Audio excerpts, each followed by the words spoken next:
7:21. Saludamos a esta hora al senador de Cambio Radical, el doctor David Luna. Doctor David, muchas gracias por acompañarnos. Buenos días. Luis Carlos, muy buenos días para usted y para toda la audiencia. Gracias por darnos algunos minutos aquí en la FM. La bancada de Cambio Radical ha tomado la determinación de no votar la reforma tributaria del gobierno del presidente Gustavo Petro. ¿Por qué no van a votarla? Luis Carlos, porque esa no es una reforma ni social ni equitativa. Y lo más complicado de todo es que no le está contando la verdad de las consecuencias a los ciudadanos. Le voy a poner solamente 3 ejemplos. Las empresas más pequeñas del país van a pagar 104% de sus utilidades en impuestos. Y ni qué decir de las medianas. Pero en segundo lugar, es una reforma tributaria que sí afecta la canasta familiar, porque cuando usted le impone un tributo al plástico, las bolsas donde va el azúcar, la sal, las habichuelas, las lentejas, pues por supuesto aumentan. ¿Y qué decir de una cantidad de sectores que venían gozando de oportunas alivios por parte del Estado, como el de vivienda, que van a quedar prácticamente desfinanciados? Le pongo el ejemplo del sector vivienda, donde los proyectos BIP y BIS no van a poder seguir adelante.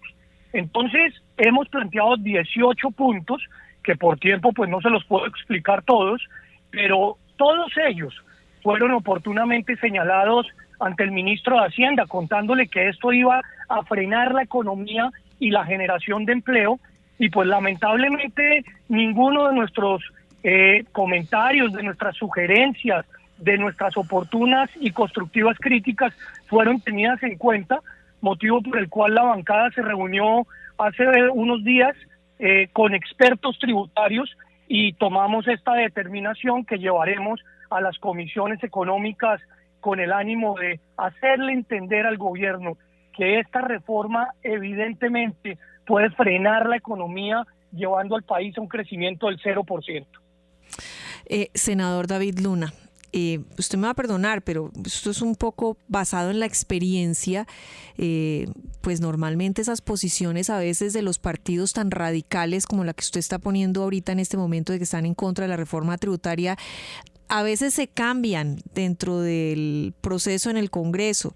Empiezan a darles, como dicen, mermelada y puestos y cambian de opinión, ¿no? Como pasó con toda la elección de Contralor. Cambio Radical no va a recibir puestos de este gobierno, no va a cambiar de posición frente a la reforma tributaria. Lo primero a decir es que esta no es una posición radical. Radical sería decir no a todo. Acá hemos hecho una serie de propuestas y lo segundo es que nunca nos las han aceptado, motivo por el cual ha habido ánimo constructivo y por parte del gobierno ha habido puertas cerradas de manera radical. Lo segundo, recordarle que en el proceso de Contralor Cambio Radical mantuvo su posición. Es más, yo particularmente voté por la candidata que perdió. Usted puede verificar el registro y fue el único voto que se mantuvo. Y el partido estuvo hasta el final cuando la candidata renunció. Así que a nosotros no nos movieron. Y el ejemplo más claro es el complicado de Escazú, en el que de por medio hubo hoguera digital, en el que de por medio hubo crítica porque se le dijo a Cambio Radical que votaba en contra de un acuerdo ambiental que no protege a los líderes sociales ni que protege a los líderes ambientales, pero nos mantuvimos pese a las presiones del gobierno y del presidente del Congreso, que quiso afinar la aplanadora gubernamental para demostrar que tenía el control de la plenaria.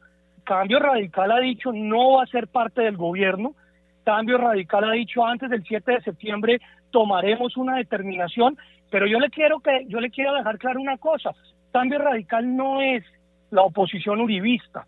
Cambio Radical es distinto al Centro Democrático. Cambio Radical representa diferentes acciones y por supuesto oportunidades.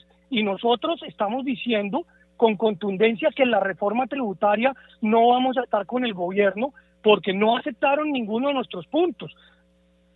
Doctor Luna, se está rompiendo la luna de miel. Da la impresión de que esa buena relación que había con el gobierno de Gustavo Petro en esas primeras horas y días de esta administración, pareciera que ya en estos temas críticos para el país ¿empieza una repartición de cobijas? Pues esa es una pregunta que debería responder bien sea el presidente, el ministro del Interior o el presidente del Congreso, porque nosotros no hicimos parte del acuerdo inicial. Obviamente hemos señalado tener distancia con lo que piensa y hace el gobierno, y lo que nos parece oportuno es recordar que hoy que gobiernan y que hicieron oposición durante tanto tiempo, pues es importante respetar a quienes pensamos distinto, a quienes pensamos diferente. Y nosotros no nos vamos a mover en estas posiciones básicamente porque creemos que el país es el que termina afectado. Mire, es que la reforma habla de dejar sin capacidad de contratación a más de 500,000 familias cafeteras. La reforma habla de imponerle no solamente impuesto al combustible, sino de quitarle los beneficios que hoy tienen frontera. La reforma habla de aumentar muchos alimentos, incluyéndoles el IVA. Y la reforma obviamente está generando un daño gravísimo contra la industria y la empresa colombiana. Hay contradicciones. El presidente Petro en su discurso de posesión dijo que quería traer 11 millones de turistas. ¿Cómo lo va a hacer si usted le está retirando todas las posibilidades al sector hotelero de avanzar, que es uno de los que más genera empleo?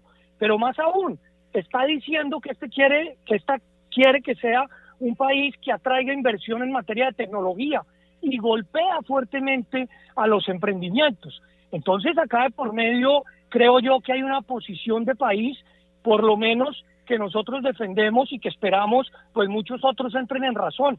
Los ciudadanos tienen que llamar a sus congresistas por quien votaron. Los empresarios tienen que llamar a los congresistas en los cuales tuvieron fe y les contaron que los iban a acompañar en el crecimiento económico. Porque una cosa es la política en elección y otra es sentada en la curul. Y en ese sentido creo que hay que hacer control ciudadano. Como lo hacía en su momento la izquierda democrática, lo tiene que hacer el centro o lo tiene que hacer el centro derecha. Senador, buenos días, lo saluda Juan Lozano. Digamos, frente a temas muy críticos de la reforma, usted con su experiencia allá adentro, ¿cómo ve la aritmética electoral? ¿Usted cree, por ejemplo, que el aumento de impuestos a dividendos pase, que va a tener los votos? Lamentablemente sí, doctor Juan. Hoy en día, partidos que digamos han defendido el aparato productivo, que a la hora de la verdad es el que genera empleo, pues hacen parte de la coalición de gobierno, y eso permite pues que la reforma salga adelante.